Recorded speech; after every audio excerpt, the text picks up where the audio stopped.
We need to be honest with ourselves for a moment. How often do you find yourself expecting that someone should just know and know what to say, know how to say it, and know when to say it, and then all of a sudden they don't do whatever you think they should have done, and you're annoyed at it, and you think that they should have known? First, welcome to my channel, or welcome back to my channel. My name is Stephanie. I'm Long Island's eating disorder specialist. I post on this channel 3 times a week all about eating disorders, body image issues, and general mental health. So if any of that interests you, please click the subscribe button down below. Also, I have a weekly blog. I post every Friday, and I have an Instagram. If you're interested in checking any of those out, I will leave those links in the description below as well. As always, if you found this video helpful or you liked it, I would really greatly appreciate it if you gave it a thumbs up at the end. I know that it could be so frustrating when we just expect that other people should just know what we need when we need it. And it's very frustrating when they just don't, or they don't at least articulate it.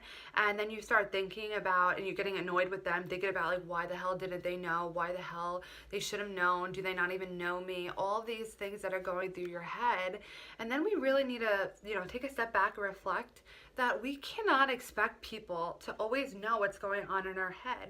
I know that's not going to all of a sudden change everything for you, but we need to learn how to take responsibility for our own well-being, and additionally to ask what we need when we need it from the people that we're needing it from. It brings me back to this situation that happened, I guess, within the last couple of months. So precursor, before anything, if you don't know already, I am obsessed with my cat. His name is Snickers, and he's freaking adorable. However, where the situation is going to, this is what occurred after I brought him to his annual vet appointment just to get a checkup and, his shots and all of that stuff. And what the vet had noticed was that there was bleeding on his gum. And if you know cats, they are not too fond of you poking and prodding at them. So they said, we don't really know what that is about. He might need a tooth removed. However, we would need to basically give him a sedation in order for him to go under and having the teeth cleaning and potential removal if necessary. So, of course, being a cat mommy, I'm gonna say, of course, you gotta do what you gotta do. So what had happened, they needed to do blood work because it was essentially surgery, or they just needed to make sure that he was going to be okay with the sedation. So they did the blood work, and of course, they never could tell you in the moment what occurred because it takes a while for all the blood work to come back.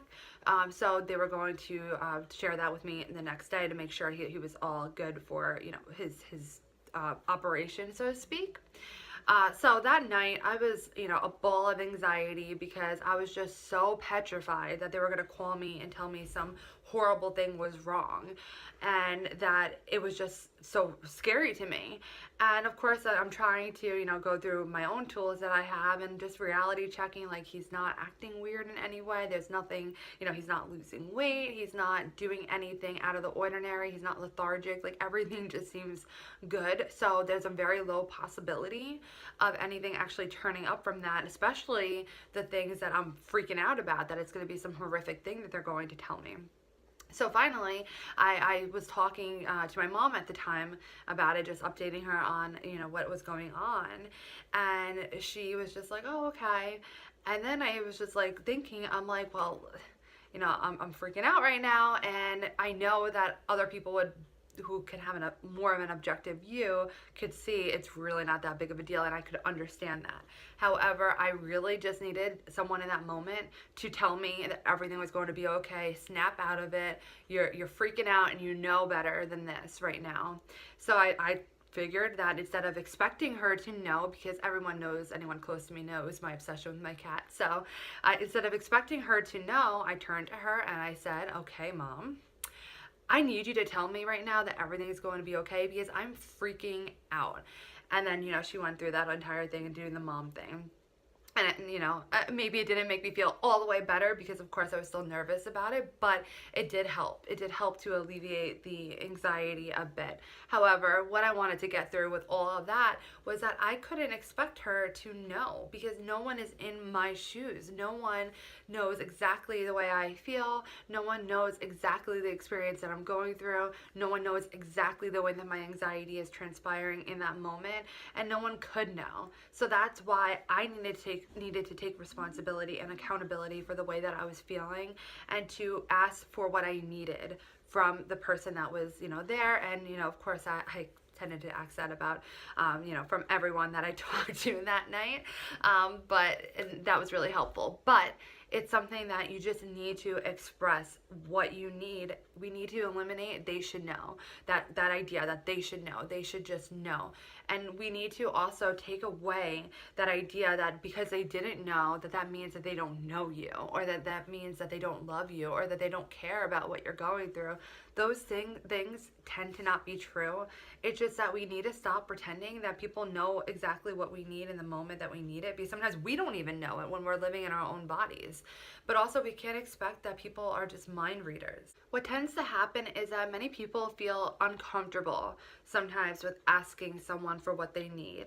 Either one, they feel very frustrated and annoyed that they feel that the person that they love does not know what they need, or they just feel a level of discomfort, and they just wish that the person knew in that moment, or maybe they don't know how to ask, and it could be a combination of all of these things. But we need to learn, again, we need to take accountability and responsibility for our own well-being.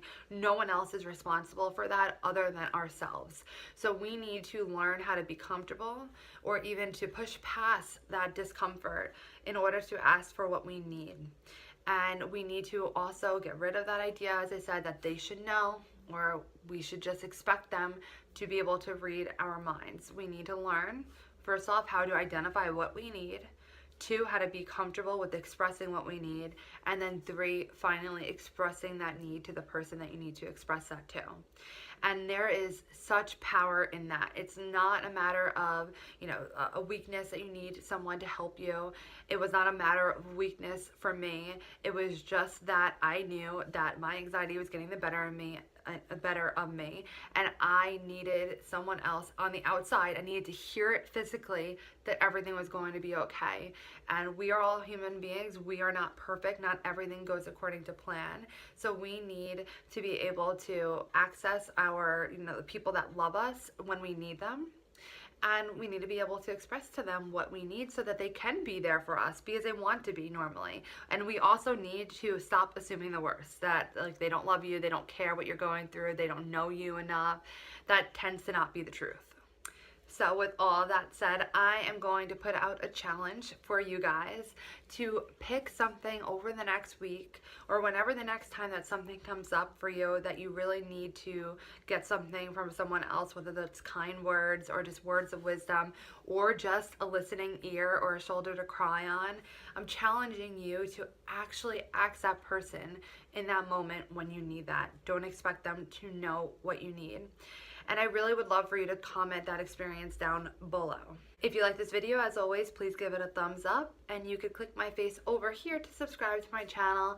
And I wish you the ability to ask for what you need on your journey to finding your state of balance, and I will see you in my next video.